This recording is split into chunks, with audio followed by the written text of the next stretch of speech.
병원을 배경으로 하는 드라마는 우리나라에서 가장 인기가 좋은 장르 중 하나입니다. 아무래도 모두의 일상에 밀접한 장소인데다가 삶과 죽음이 오간다는 특수성 때문에 폭넓은 관심과 공감을 얻을 수 있다는 이점이 크죠.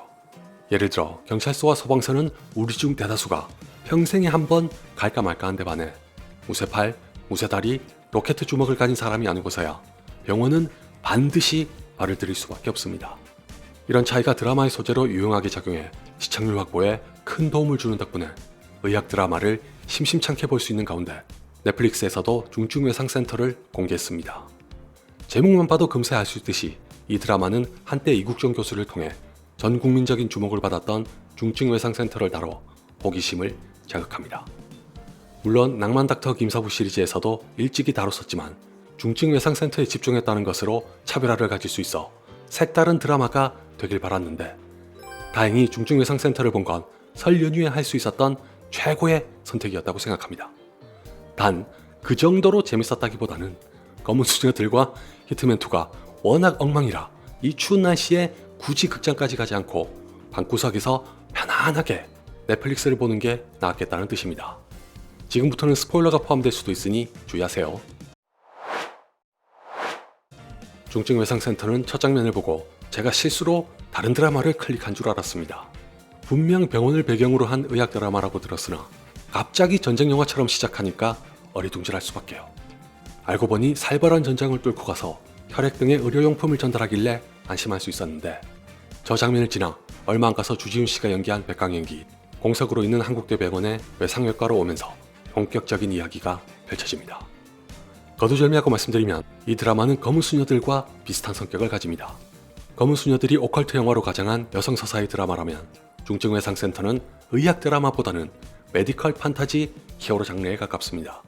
기획 의도에서부터 대놓고 무늬만 메디컬 드라마라고 했던 닥터 차장숙만큼은 아니지만 중증외상센터도 과감하게 보통의 의학 드라마와는 궤를 달리하는 선택으로 성공했습니다. 어쩌면 이런 의문을 가지시는 분들께서 계실지도 모릅니다. 대체 무슨 차이가 있길래 A인 척하는 B라는 공통점을 가진 두 작품을 두고 하나는 혹평하면서 하나는 칭찬할까? 제가 검은 수녀들을 리뷰하면서 말미에 이렇게 말씀드렸습니다. 어줍지 않게 여성 서사인 척하지 말고 진정으로 오롯이 유니아 수녀에게 초점을 맞췄다면 이 영화의 가치는 훨씬 높았을 거라고 생각합니다. 다시 말해 어차피 목표가 B였다면 어설프게 A인 척하거나 A까지 끌어들이려는 욕심을 부리지 말고 B가 되는 것에 진심을 다하는 게 더 좋은 결과를 가져왔을 거란 의미입니다. 더 말씀드릴 것도 없이 바로 이 점에서 검은 수녀들과 중증외상센터에 커다란 차이가 발생해 완전히 다른 성과를 낳았습니다. 솔직히 중증외상센터도 검은 수녀들과 거의 똑같은 이유로 첫인상은 별로 안 좋았습니다. 개인적으로 얘는 이렇게 특이한 캐릭터입니다라는 걸 티내고 싶어 한다라는 연출을 싫어하는데 중증외상센터도 백강혁을 소개하는 도입부에서 무리수라면 무리수를 두는 건 마찬가지입니다. 아니 까놓고 말해서 그렇잖아요. 전투요원도 아닌 의사가 왜 오토바이를 타고 여기까지 부리면서 전장을 누빕니까? 게다가 병원으로 오자마자 냅다 천재적인 솜씨를 발휘해 주변을 압도하는 것도 너무 뻔해 거슬립니다. 그럼에도 불구하고 이 드라마에는 기꺼이 빠져들 수밖에 없었던 건 크게 두 가지 때문입니다. 그 어느 때보다도 확신에 찬 연기를 보여준 주지훈 씨와 그런 주지훈 씨를 믿고 일관적으로 힘을 뺀 연출입니다. 무엇보다도 중증외상센터에는 말통에 담긴 성수 같은 과하다 못해 짜치는 설정은 없습니다. 원작자가 백강혁과 주지훈 씨의 싱크로를 극찬한 게 절대 빈말이 아니란 걸 누구나 알 수 있을 만큼 이 드라마에서 주지훈 씨의 연기는 단연 발군입니다. 메디컬 판타지 히어로라는 장르에 걸맞게 연기하겠다는 굳은 소신이라도 있었던 건지 저 뻔뻔한 캐릭터를 한치의 흔들림도 없이 연기하는 걸 보면 나도 모르게 빠져들 수밖에 없게 됩니다.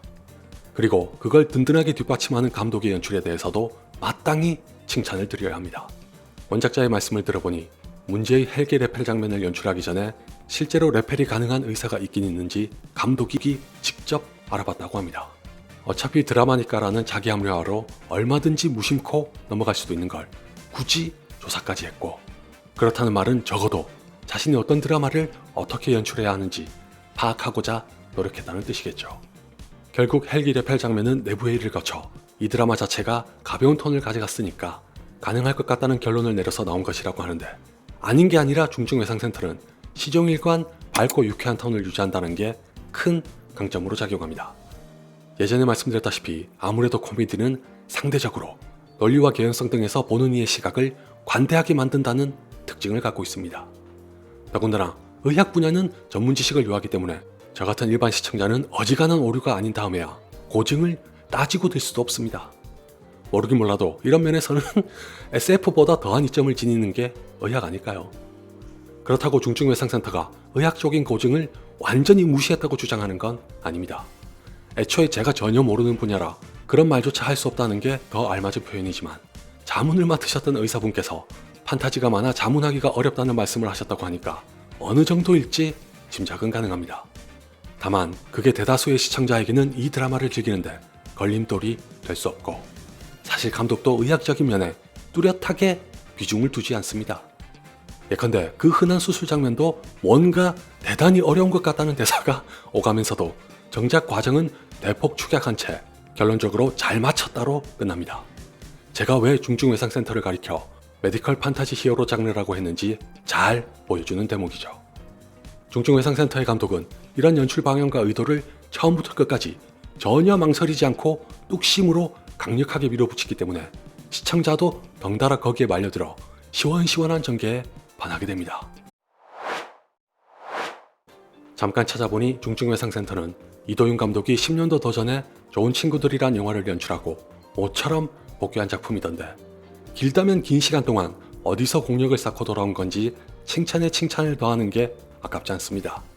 그럴 수밖에 없는 게 중증외상센터는 의학 드라마는 물론이고 우리나라의 거의 모든 드라마에서 볼 수 있는 세 가지를 극도로 제한하거나 배제합니다. 첫째는 정치, 둘째는 휴머니즘, 셋째는 로맨스입니다. 정치의 경우는 의외로 의학 드라마에서도 자주 볼 수 있는 소재입니다. 조승우 씨가 주연했던 라이프는 아예 이쪽에 중점을 뒀던 드라마고, 병원을 무대로 하는 기타 드라마에서도 툭하면 편을 나누고 알력이 오가는 광경을 보곤 합니다. 그런 이야기를 통해 우리가 익히 알고 있던 병원의 이면을 흥미롭게 묘사하는 건 나름의 장점인 동시에 주객전도가 일어날 수도 있다는 단점도 가집니다. 삶이 메마르고 피폐할수록 원하게 되는 휴머니즘은 말할 것도 없습니다. 병원만큼 인간애가 절실하게 필요한 공간도 드물거니와 시시각각 생사가 오간다는 특수성 때문에 휴머니즘은 필수입니다. 이걸 10분 활용해 집중적으로 공략했던 드라마가 슬기로운 의사생활인 반면, 중증외상센터는 메디컬 판타지 히어로에 철저하게 몰두합니다. 덕분에 로맨스는 감히 설 자리가 없어서 비집고 들어올 틈조차 안 줍니다. 잘 아시다시피 우리나라에서 드라마를 제작할 때 로맨스를 제외한다는 건 상당히 파격적인 결정입니다. 예전에 미드는 주인공이 본분을 하고 1드는 주인공이 교훈을 준다면 한드는 주인공의 직업이 뭐든지 간에 사랑에 빠진다는 우스갯소리가 마냥 우스갯소리로 보이지 않았던 이유가 있죠.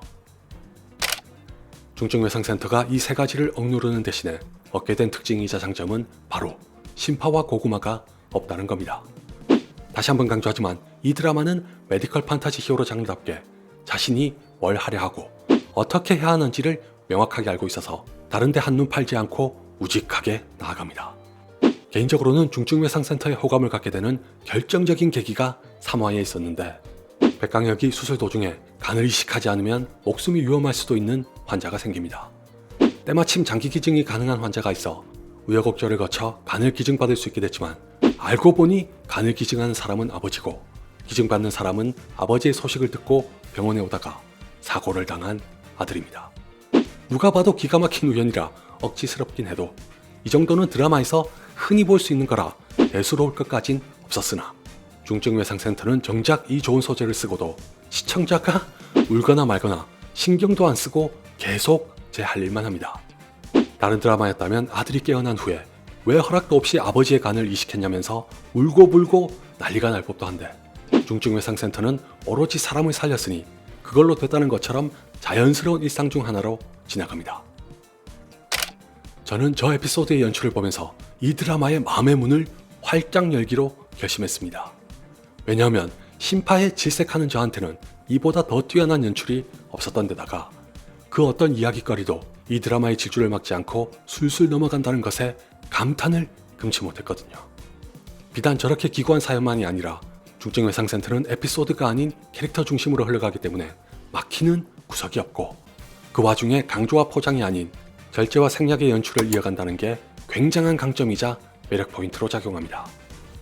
엄청 어려운 수술을 성공시켜 기적적으로 환자를 살려도 대단해, 잘했어, 놀라워 따위의 감탄사가 나올지언정 백강혁을 결코 부각시키지 않는데, 이는 곧 백강혁이란 캐릭터에게서 인간미를 지우고 초인적인 의술을 가진 자로서 당연한 임무를 수행한 것일 뿐이란 인상을 전달합니다. 여느 의학 드라마와 달리 거침없이 흘러가는 전개에 오락성과 재미를 부여하는 것으로 방점을 찍은 드라마답게 군더더기나 미사여구 같은 건 눈꽃만큼도 관심이 없는 이 연출은 감독이 의도한 건지 어떤지 몰라도 의료대란으로 민심이 흉흉한 시기에 더더욱 빛이 납니다. 행여라도 의사로서의 사명, 희생, 봉사, 헌신, 인격 등의 무게를 뒀었다면 언젠가는 슬기로울 전공의 생활처럼 공개가 이루어졌을지도 모를 일이지만, 중증외상센터는 그런 데 관심을 두지 않는다는 게 시청자의 심기를 한결 편하게 했을 거라고 장담합니다. 대신에 이국종 교수를 모티브로 삼았을 게 명백해 보이는 백강혁은 실제로 이국종 교수가 겪었던 고초와 난제를 고스란히 드라마로 옮기면서 화끈하게 사이다를 터뜨리는 걸로 대리만족을 선사합니다. 뭐 이건 민감한 사안인 만큼 현실에 대한 진지한 성찰과 조명이 부족했다는 걸로 지적을 받을 수도 있으나, 한편으로는 재차 많은 사람들의 관심을 모으는 지점이 될 수도 있어서 어떻게 받아들이고 평가할지는 우리 모두의 몫입니다. 어쨌거나 한 가지 확실한 건 중증외상센터는 다른 무엇보다도 시청자가 만족할 수 있는 드라마로는 제 역할을 충분히 해냈다는 겁니다. 아마 인기로는 절대 넘볼 수 없을지라도 만족도에서는 오징어 게임 2보다 높지 않을까요? 끝으로 전 중증외상센터에서 윤경호 씨의 연기와 캐릭터가 가장 좋았습니다. 드라마에 약간의 갈등을 가져오면서도 유머러스하게 풀어가는 캐릭터를 진짜 찰떡같이 연기해서 아주 마음에 들었습니다. 양재원과 천장미를 말할 것도 없고 한유림도 시즌2에서 꼭 다시 볼 수 있으면 좋겠네요.